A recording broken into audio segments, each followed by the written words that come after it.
ايجاب امبيكال طبق بالحرف.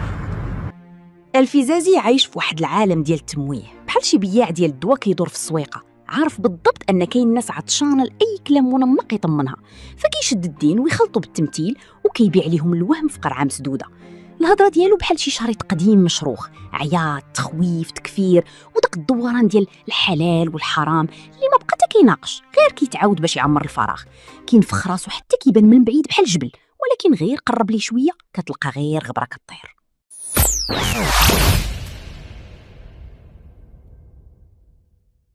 الفزازي باغي الناس تبقى خايفه، وعصيد باغيها تفيق. عصيد ما كيعاملكش بحال شي قطيع خاصو العصا، كيعاملك بحال انسان عنده راسو، خاصو يفكر، يقلب ويسول حتى الا ما اتفقش معاه. عصيد كيدخل الاسئله اللي الفزازي كيهرب حتى من سماعها.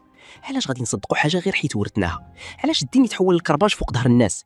علاش الانسان ما يكونش حر حتى في طريقه فهمه وايمانه؟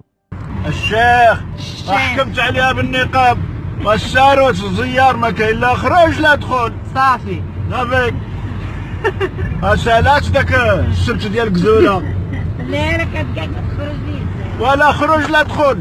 صافي والحبس. الفزازي باغي الناس. الفزازي كيبني خيام من الرمل وكيحاول يبيع على الناس على انها قصور، كيركب على التخوف، على الارتباك، وعلى داك الفراغ اللي كيخلي بعض الناس يقلبوا على اي واحد يهضر بثقه ولو كان خاوي. ولكن الواقع ديالو كيعريه بلا مجهود، تناقضات، تقلبات، هروب من النقاش اللي فيه عقل، ومشاكل كتضرب مباشره في الصوره اللي باغي يسوق. كيبغي يبان بحال الموزع الرسمي ديال طريق الجنه، وهو حتى رصيد المصداقيه ديالو مهزوز من الاساس. وفي الجهه الاخرى كاين عصيد واقف بحال صخره وسط الواد، ما كيتحركش مع اول موجه سب، ما كيبدلش جلدته كل مره تبدل الجو، وما كيتراجعش غير حيت شي حد عيط عليه.